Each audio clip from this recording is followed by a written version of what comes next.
প্ৰতিনিধিসকল আৰু আমাৰ এই সংবাদমেলত উপস্থিত থকা ভিলেজ কনক্লেভৰ আমাৰ সন্মানীয় সভাপতি মহোদয়কে প্ৰমুখ্য কৰি বিষয়ববীয়াসকল, অসমৰ ভিতৰত প্ৰথমবাৰৰ বাবে আৰু আমাৰ এই অঞ্চলটোতে প্ৰথমবাৰৰ বাবে ভিলেজ কনক্লেভ নামৰ এটা আমি অনুষ্ঠান অনুষ্ঠিত কৰিবলৈ আগবাঢ়িছোঁ 17, 18, 19 জানুৱাৰীত। আপোনালোকক আমি জনাবলৈ পাই ভাল পাইছোঁ যে ভিলেজ কনক্লেভৰ যি মূল উদ্দেশ্য, এই উদ্দেশ্যটোৱে আচলতে আমাৰ বাবে এক বিশেষত্ব আছে আৰু অনুষ্ঠানটোৱে আচলতে ভৱিষ্যতে আমি আমাৰ গোটেই সামগ্ৰিক অঞ্চলটোক লৈ শৈক্ষিক, সামাজিক, বৌদ্ধিক, সাংস্কৃতিক সকলো ক্ষেত্ৰতে আমি এটা নতুনত্ব গতি দি আমাৰ এই অনুষ্ঠানটো আমি তৈয়াৰ কৰিছোঁ। আৰু এই অনুষ্ঠানটো যি উদ্যোগ, সেই উদ্যোগ হৈছে ঐক্যবদ্ধ যুৱ সমাজ। এই ঐক্যবদ্ধ যুৱ সমাজ হৈছে আমাৰ গোটেই সামগ্ৰিক অঞ্চলটোৰ বিভিন্ন বিষয়ত, বিভিন্ন ক্ষেত্ৰত জড়িত থকা বিশেষ ব্যক্তি তথা যিসকল আমাৰ ভাল শুভাকাংক্ষী, যিসকল সমাজ সচেতন ব্যক্তি, তেওঁলোক সকলোকে কেন্দ্ৰ কৰি আমি অনুষ্ঠানটো প্ৰথম আজিৰ পৰা 24 নৱেম্বৰ আছিলে, 24 নৱেম্বৰ 2024 বৰ্ষৰ সেই দিনটোত আমি সিদ্ধান্ত লৈছিলোঁ ভিলেজ কনক্লেভ অনুষ্ঠিত কৰা। এতিয়া আমি গোটেই বিষয়খিনি আপোনালোকৰ আগত পাঠ কৰি দিব বিচাৰিছোঁ। প্ৰথমটো আপোনালোকক ক'লোৱেই যে 17, 18, 19 জানুৱাৰীত আমাৰ বাঁহগড় ৰাজহুৱা খেলপথাৰত এই অনুষ্ঠান অনুষ্ঠিত হ'ব।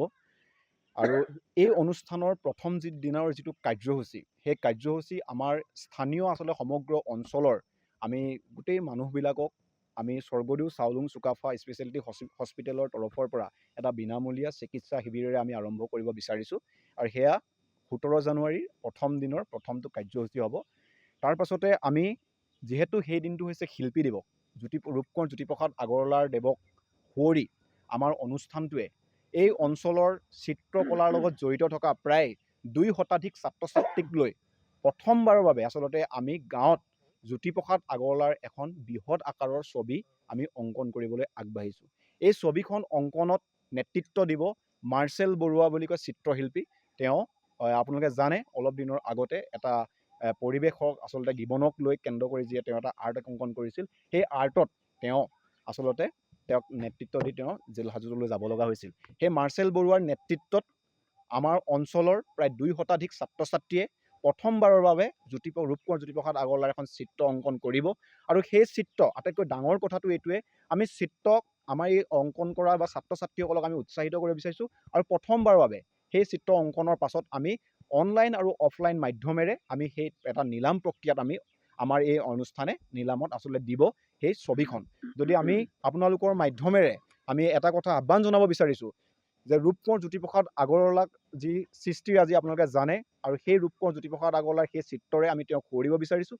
লগতে সেই চিত্ৰখন নিলামৰ যিটো প্ৰক্ৰিয়া, সেই নিলামৰ প্ৰক্ৰিয়াত আপোনালোকৰ সহায় সহযোগিতা কামনা কৰিছোঁ। আৰু সেই নিলাম প্ৰক্ৰিয়াত যিটো টকা বা অৰ্থ সংগ্ৰহ হ'ব, সেই অৰ্থ বা টকা আমি ভিলেজ কনক্লেভ কমিটিয়ে বা আমাৰ আয়োজক সমিতিয়ে ভৱিষ্যতৰ অনাগত সময়ত আমি যিকোনো সামাজিক বা কাম কাজত বা ছাত্ৰ ছাত্ৰীসকলক কথাতে হওক বা যিকোনো সামাজিক ক্ষেত্ৰত সেই টকা আমি ব্যয় কৰিম বুলি আমি এটা সিদ্ধান্ত গ্ৰহণ কৰিছোঁ। আমি প্ৰথমবাৰলৈকে আপোনালোকে জানে যে চৰাইদেউ যেতিয়াই আচলতে ৱৰ্ল্ড হেৰিটেজৰ প্ৰক্ৰিয়াত গুচি গ'ল বা পালে, তাৰ পাছতে আমাৰ এই অঞ্চলবিলাক আচলতে ভিলেজ টুৰিজিম বা টুৰিজিমটো এটা খুব ইম্পৰ্টেণ্ট বস্তু হ'বলৈ গৈ আছে। আৰু তাক কেন্দ্ৰ কৰি আমি আমাৰ এই সামগ্ৰিক অঞ্চলটো, যিটো হৈছে দিখৌ এইপাৰে ৰাস্তাৰ আমাৰ ৰমণীআলিৰ এইপাৰে আৰু আপোনাৰ আমাৰ ধুধৰ আলিৰ এইপাৰে যিটো এনেকৈ ৰহদৈআলিক কেন্দ্ৰ কৰি আমি চন্তক 5 আলি হৈ আমি এই অঞ্চলটো এটা ক্ল'জ কেম্পাছ কৰি আমি এটা ভিলেজ টুৰিজিমৰ এটা ডাঙৰ প্ৰক্ৰিয়া আচলতে আমি আমাৰ এই অনুষ্ঠানৰ জৰিয়তে আৰম্ভ কৰিব বিচাৰিছোঁ। এই ভিলেজ টুৰিজিমৰ যিটো প্ৰক্ৰিয়া হ'ব, সেই প্ৰক্ৰিয়াটোৰ আমাৰ মূল বস্তু কেইটা হ'ব, আমি ভিলেজ এটা মিউজিয়াম কৰিব বিচাৰিছোঁ। সেই ভিলেজ মিউজিয়ামৰ যিটো প্ৰক্ৰিয়া, সেইটো প্ৰথম আমি আৰম্ভ কৰিব বিচাৰিছোঁ 17 জানুৱাৰীত। তাত আমি আমাৰ গাঁৱত কেন্দ্ৰ কৰি আচলতে এটা যিবিলাক আমি হেৰাই যোৱা সম্পদ, আজি আপোনালোকে জানে নাঙল জুৰুলি হওক বা ভিন্ন ধৰণৰ সা সামগ্ৰীবিলাকক সংগ্ৰহ কৰি আমি ভৱিষ্যতে টুৰিষ্টক মানে আকৰ্ষিত কৰিব পৰাকৈ এটি ভিলেজ মিউজিয়াম তৈয়াৰ কৰাৰ এটা আমি প্ৰক্ৰিয়া এই অনুষ্ঠানে ভৱিষ্যতৰ দিনত আমি লৈছোঁ। ঠিক একেটা সময়তে সেই দিনতে আচলতে আমি অনুবীক্ষণ এটা অনুষ্ঠান, শৈক্ষিক অনুষ্ঠান নাম দিছোঁ আমি অনুবীক্ষণ। সেই অনুষ্ঠানটোত আমাৰ সামগ্ৰিক গোটেই অঞ্চলটোত ছাত্ৰ ছাত্ৰীসকলৰ লগতে বিদ্যালয় মহাবিদ্যালয়বিলাক আৰু আমাৰ ইয়াত সমাজ সচেতন যিসকল ব্যক্তি আছে, যিবিলাকে সমাজ এখন সংস্কাৰ কৰিব বিচাৰে, যিয়ে সমাজক লৈ এটা খুব আন্তৰিকতা কাম কৰাৰ হেঁপাহ থাকে, তেওঁলোকক লৈ আমি এটা অনুবীক্ষণ নামৰ অনুষ্ঠান তৈয়াৰ কৰিছোঁ। সেই অনুষ্ঠানত শিৱসাগৰ জিলাৰ আমাৰ জিলাসমূহৰ আমাৰ স্কুলসমূহৰ বিদ্যালয়ৰ পৰিদৰ্শক উপস্থিত থাকিব। একেটা সময়তে শিৱসাগৰ জিলাৰ উপায়ুক্ত মহোদয়ে 100% আমাক কোৱা নাই থাকিম বুলি, কিন্তু তেওঁ আমাৰ সেই অনুষ্ঠানৰ আৰম্ভণি যিটো আমাৰ অপেনিং চেৰেমনি তাত থকাৰ কথা কৈছে। সমজিলা আয়ুক্তকো আমি ইতিমধ্যে নিমন্ত্ৰণ জনাইছোঁ। একেটা সময়তে আমাৰ সুলেখিকা তথা সাহিত্যিক জুৰি বৰা বৰগোহাঁই আমাৰ সেই অনুষ্ঠানটোত অংশগ্ৰহণ কৰিব। আটাইতকৈ ডাঙৰ কথাটো এইটোৱে, তেওঁ আজিৰ তাৰিখত অসমৰ এগৰাকী খুব ভাল প্ৰতিষ্ঠিত লেখিকা জুৰি বৰা বৰগোহাঁই আমাৰ অনুষ্ঠানটোত অংশগ্ৰহণ কৰিব। DSP শিৱসাগৰ ক্ৰাইমৰ মইদুল ইছলাম ছাৰ, তেওঁ ছাত্ৰ ছাত্ৰীসকলৰ লগত মত বিনিময় কৰিবলৈ আহিব। আৰু সেই অনুষ্ঠানটোত আপোনালোকে জানে পদপথ পুথিভঁৰালৰ যিটো প্ৰতিষ্ঠাতা, যি আমাৰ অনিন্দিতা গগৈ, তাই জানে আপোনালোকে কালি পৰহি এটা অসমৰ ভিতৰতে এটা ব্যক্তিক্ৰমী অনুষ্ঠান, তেওঁ বাগানত তেওঁ প্ৰথমবাৰলৈকে অসমত চাহ বাগানৰ মাজত তেওঁ বুক ফেয়াৰ অনুষ্ঠিত কৰিলে। আৰু তেওঁ আমাৰ এই অনুষ্ঠানটোৰ এটা মুখ্য আকৰ্ষণ বুলি ভাবিছোঁ। আৰু সেই অনুবীক্ষণ অনুষ্ঠানটোত আমাৰ ছাত্ৰ ছাত্ৰী সমাজ সচেতন ব্যক্তিসকলৰ লগত তেওঁ মত বিনিময় কৰিব। আৰু সেই অনুষ্ঠানতে আপোনালোকে জানে যে টাই আহোমৰ সংগীতক আচলতে বিশ্ব প্ৰেক্ষাপটলৈ নিয়াত বা টাই আহোমক লৈ কাম কৰি থকা জ্যোতিমালা বুঢ়াগোহাঁই, আৰু জ্যোতিমালা বুঢ়াগোহাঁই আমাৰ ইয়াত গীত পৰিৱেশন কৰিবলৈ নাহে, কিন্তু আমাৰ ইয়াত তেওঁৰ সেই যিটো অনুবীক্ষণ অনুষ্ঠান, সেই অনুষ্ঠানটোত জ্যোতিমালা বুঢ়াগোহাঁইও ছাত্ৰ ছাত্ৰীসকলৰ লগত আমাৰ যিবিলাক আমাৰ জানে যে আমাৰ ইয়াতে আপোনালোকে আজি দেখিছে ৰাজুদা আছে, ৰাজুদাহেঁতে আমাৰ সাংস্কৃতিকভাৱে আমাৰ এই অঞ্চলত খুব ভাল কাম কৰি আছে। আৰু সেই আমি কলা সংস্কৃতিৰ লগত জড়িত থকা ব্যক্তিসকল আপোনালোকে জানে আমাৰ ইয়াতে জন্ম হৈছিল ভূপেন বৰা, জনতাৰ শিল্পী আছিল। একেটা সময়তে বসন্ত বায়নৰ কথা আপোনালোকে শুনিছিলে।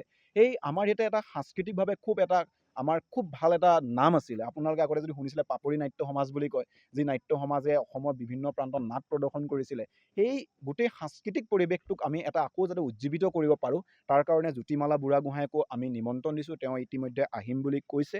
আৰু আমাৰ সেই অপেনিং চেৰেমনি তথা আমাৰ যিটো অনুবীক্ষণ নামৰ অনুষ্ঠান, সেই অনুষ্ঠানটোত তেওঁলোক উপস্থিত থাকিব। তাৰ পাছত আমি আপোনালোকক জনাবলৈ পাই আটাইতকৈ আনন্দিত অনুভৱ কৰিছোঁ, 18 জানুৱাৰী পুৱা 7:30 বজাত আমি হয়তো আমাৰ গাঁও অঞ্চলত এইবাৰ চাগে প্ৰথম হ'ব যে এটা ৱাকাৰথলন, আচলতে খোজকঢ়া এটা পদযাত্ৰা। কিন্তু সেই পদযাত্ৰাত আমাৰ অঞ্চলৰ জ্যেষ্ঠ বয়োজ্যেষ্ঠ লগতে ছাত্ৰ ছাত্ৰী ডেকা আৰু আমাৰ স্থানীয় ক্লাবসমূহ বা আমি অনুষ্ঠানবিলাকক নিমন্ত্ৰণ দিছোঁ। কিন্তু সেই অনুষ্ঠানটোক সহযোগ যিয়ে কৰিব, আচলতে সেইটো আটাইতকৈ খুব ডাঙৰ কথা বুলি ভাবিছোঁ। সেইটো হৈছে বঠা। আপোনালোকে জানে বঠাৰ খুব ভাল নিউজ কৰি থাকে আপোনালোকে। স্বেচ্ছাসেৱী সংস্থা আচলতে বঠা, আৰু তেওঁলোক বিশেষভাৱে সক্ষম আচলতে লোকসকলৰ এটা অনুষ্ঠান।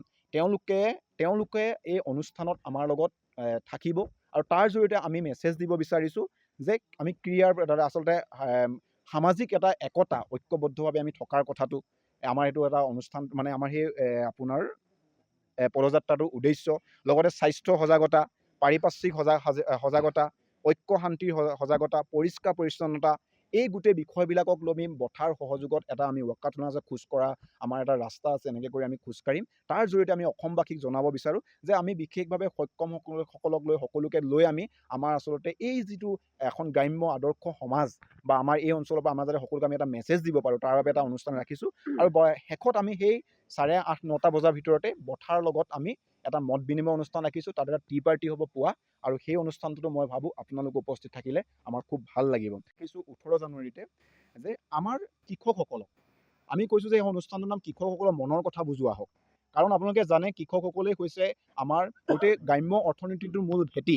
আৰু আপোনালোকক জনাবলৈ পাই খুব ভাল লাগিছে যে প্ৰগতি কৃষি ফাৰ্মৰ যিজন স্বত্বাধিকাৰী তিলেশ্বৰ সন্দিকৈ বুলি কয়, তেওঁ আমাৰ গাঁৱৰে আচলতে আমাৰ অঞ্চলৰে এজন বিশেষ ব্যক্তি আছিল। আৰু তিলেশ্বৰ সন্দিকৈ ডাঙৰীয়াৰ উপস্থিতিত আমি কৃষকসকলৰ মনৰ কথা বুজোৱা এটা অনুষ্ঠান কৰিব লৈছোঁ। সেই অনুষ্ঠানটোত আমাৰ স্থানীয় যিবিলাক আচলতে আজিৰ তাৰিখত প্ৰতিষ্ঠিত বিভিন্ন ক্ষেত্ৰত, আজি আপোনালোকক জনাবলৈ পালে আমাৰ নিৰ্মল দাই আছে। নিৰ্মল দা আমাৰ স্থানীয়ৰে আছিল। তেওঁ এটা খুব আজি ভাল এজন গুড এণ্টাৰপ্ৰেনাৰ। তেওঁলোকৰ নিচিনা বিশেষ ব্যক্তিবিলাক আমাৰ অঞ্চলত আচলতে বহুত মানুহে কাম কৰি আছে। সেই মানুহবিলাকৰ উপস্থিতিত আমি কৃষকসকলৰ লগতে আমি কেনেধৰণে আমাৰ অৰ্থনীতিটো সবল কৰিব পাৰোঁ, তাৰ এক আচলতে খুব ধুনীয়া আলোচনা চক্ৰ অনুষ্ঠিত হ'ব। সেই অনুষ্ঠানত তিলেশ্বৰ সন্দিকৈৰ নেতৃত্বত সেই আলোচনা চক্ৰ হ'ব। সেই আলোচনা চক্ৰত আমাৰ জাংছাই এথেনিক্স বুলি কয়, আপোনাৰ ডিব্ৰুগড়ৰ হয়। তেওঁ খুব আচলতে এজন উদ্যমী বিশেষ ব্যক্তি। তেওঁৰ নেতৃত্বত প্ৰায় 15-20খন তাঁতশাল, তেওঁ তাতে আহোমৰ সাজ পোছাকৰ লগতে গামোচাৰ পৰা আৰম্ভ কৰি গোটেই কামবিলাক কৰি আছে। তেওঁ হয়তো আপোনালোকে কেইদিনমানৰ আগত দেখিব পাৰে আমাৰ কেন্দ্ৰীয় মন্ত্ৰী সৰ্বানন্দ সোণোৱালৰ তেওঁৰ পেজত তেওঁৰ গোটেই ষ্টৰিটো, মানে তেওঁ যিখিনি কাম কৰিছে সেইখিনি আপলোড হৈছে। তেওঁ তাত অংশগ্ৰহণ কৰিব। আৰু আমাৰ ওচৰ পাজৰ সকলো মানুহক লৈ আমি সেইদিনা আচলতে সেই অনুষ্ঠানটো তৈয়াৰ কৰিছোঁ। সেই অনুষ্ঠানটো গোটেই কলেব কৰিব, যিখিনিয়ে সহযোগ কৰিছে বা যিখিনিয়ে মানুহ উদ্যোগ লৈ আছে, তেওঁলোকৰ নামকেইটা মই কৈ দিছোঁ। মহানন্দ তামুলী, তেওঁ হৈছে গড়গাঁও মহাবিদ্যালয়ৰ সমাজতত্ত্ব বিভাগৰ অধ্যাপক। লগতে গৌতম হাজৰিকা, তেওঁ আমাৰ কমাৰ্চ ডিপাৰ্টমেণ্টৰ এজন খুব ভাল অধ্যাপক। তেওঁলোকৰ সহযোগত আমি ভৱিষ্যতে কেনেদৰে ভিলেজ টুৰিজিমত আমি কৃষকসকলক সংযোগ কৰি বা স্থানীয় ব্যৱসায়ীসকলক যিবিলাকে কাম কৰি আছে বিভিন্ন ক্ষেত্ৰত, তেওঁলোকক লৈ কেনেকৈ আমি এই সামগ্ৰী অঞ্চলটোক এখন টুৰিষ্টৰ কাৰণে আচলতে আমি বা ভৱিষ্যতে স্কুলৰ ছাত্ৰ ছাত্ৰীক দেখাব পৰাকৈ এটা পৰিৱেশলৈ নিব পাৰোঁনি, তাৰ এটা আমি পৰিকল্পনা কৰি আহিছোঁ। তাৰে এটা অন্তৰ্গত অনুষ্ঠান হৈছে সেই কৃষকসকলৰ মনৰ কথা বুজো আহক অনুষ্ঠানটো। তাৰ লগতে আমাৰ এই গোটেই কথাখিনি আমাৰ অনুষ্ঠানৰ মূল বিশেষত্ব। আৰু তাৰ পাছতে আমাৰ 19 তাৰিখে আপোনালোকক জনাবলৈ পাই খুব ভাল লাগিছে, আমি আমাৰ অতীত ইতিহাসটোক বিচাৰি ফুৰিছোঁ। আমি কৈছোঁ যে আমি আমাৰ ইতিহাস এইবাৰ নিজেই লিখিম। তাৰমানে আমাৰ কথাটো অনুষ্ঠানটোৰ এটা বিশেষত্ব এইটোৱে, আমাৰ ইয়াত অঞ্চলটো আপুনি জানে, এইখন এখন খুব ভাল বিদ্যালয় আছিলে, এখন ৰাজহুৱা খেলপথাৰ আছে, বাঙৰ ৰাজহুৱা খেলপথাৰ অনুষ্ঠান আছে। ঠিক তেনেকৈ আমাৰ বাঙত এটা ফুটবল টীম আছিলে। আমাৰ ইয়াতে দুজোৱা বিহু আছিলে, মৰমজান বিহুলী বিহু, এজোৱা আমাৰ গাভৰুসকলে এজোৱা জেং বিহু আছিলে। এখন আমি কৈছোঁ আগতে নাট্য সমাজ আছিলে, প্ৰগতি কৃষি আমাৰ কি বুলি কয় পাপৰি নাট্য সমাজ। আমি 19 তাৰিখে পুৱা 9 বজাৰ পৰা সকলোকে লৈ আমি এটা গেট টুগেডাৰ কৰিব বিচাৰিছোঁ। যিসকল সাংস্কৃতিকভাৱে আছিলে, যিসকলে বাঙৰ ফুটবল টীম আছিলে, যিসকলে বাঙৰ ফিল্ডখন বাঙৰ ৰাজহুৱা খেলপথাৰখনতে বাঙৰ স্কুলখনত প্ৰতিষ্ঠা কৰিছিলে, তেওঁলোকক লৈ আমি এটা আমি আমাৰ হিষ্ট্ৰীটো বিচাৰি ফুৰিছোঁ, ইতিহাসটো বিচাৰি ফুৰিছোঁ। সেই ইতিহাস সম্বলিত এখন মেগাজিনৰ আমি সেইদিনাখনি উন্মোচন কৰাৰ লগতে সেই বিশেষ সকলো মানুহক কেন্দ্ৰ কৰি আমি এটা গেট টুগেডাৰ কৰিব লৈছোঁ। তাতো এটা চাহৰ আড্ডা হ'ব, তাত নাচ গানেৰে গীতে মাতেৰে আমি আমাৰ অঞ্চলটোত যিমানবোৰ বিশেষ ব্যক্তি আছে, যিবোৰ মানুহ জড়িত হৈ আছিল, সেই আটাইকে লৈ আমি 19 তাৰিখে পুৱা এই অনুষ্ঠানটো ৰাখিছোঁ। আৰু সেইদিনাই সন্ধিয়ালৈ আমি এটা বাৰেৰহণীয়া সাংস্কৃতিক অনুষ্ঠানৰ লগতে আমি 3 দিনত কি কথা পাতিলোঁ তাৰ ওপৰত আমাৰ ভৱিষ্যতৰ পৰিকল্পনা আমি ৰাইজক উদ্দেশ্যি জনাম। লগতে আমি এটা ৰিপৰ্ট কাৰ্ড তৈয়াৰ কৰিম আৰু অনাগত দিনত আমি এই অনুষ্ঠানে ভিলেজ কনক্লেভে কিখিনি কাম কৰিব বিচাৰোঁ, কেনেধৰণে আমি আমাৰ অঞ্চলটোক আমাক কেতিয়াবা ক'বলৈ ভাল লাগে যে আজিৰ পৰা এবছৰ পাছত যদি 50 জন বিশেষ ব্যক্তি আমাৰ এই অঞ্চলৰ টুৰিষ্ট আহি যে চাবলৈ আহে, তেনেকুৱা এটা পৰিৱেশৰ আমি সপোন দেখোঁ। আৰু সেই সপোন লৈ ভিলেজ কনক্লেভ, আৰু আমি তাৰ পাছতে এটা অনুষ্ঠান আপোনাক এটা কথাই জনাই থওঁ যে ভিলেজ কনক্লেভে কি দিব বুলি যদি ভাবে, আমি 12 মাহত 12টা অনুষ্ঠানৰ ৰাখিছোঁ। ভিলেজ কনক্লেভৰ পাছত প্ৰত্যেক মাহে 12টা মাহত 12টা অনুষ্ঠান এই অঞ্চলে পাব, যি অনুষ্ঠানকেইটাৰ জৰিয়তে ছাত্ৰ ছাত্ৰীৰ লগতে সমাজৰ এটা সাংঘাতিক আমি পৰিকল্পনা আছে। আমাৰ ইয়াত নাটক প্ৰদৰ্শন কৰা হ'ব, প্ৰত্যেকখন নাটকৰ এটা মেছেজ আছে এই অনুষ্ঠানৰ মাজত, সেইখিনি এটা কাৰ্যসূচী থাকিব। সেইবিলাক আমি পিছত আপোনালোকক কাৰ্যসূচী জনাম। আমাৰ অনুষ্ঠানৰ মূল কথাখিনি আছিল এইখিনিয়ে। যদি আপোনালোকে ভাবে অনুষ্ঠানটোৰ সম্পৰ্কত কিবা আপোনালোকৰ জানিব লগা আছে, তেতিয়াহ'লে আমাক আপোনালোকে সুধিব পাৰে।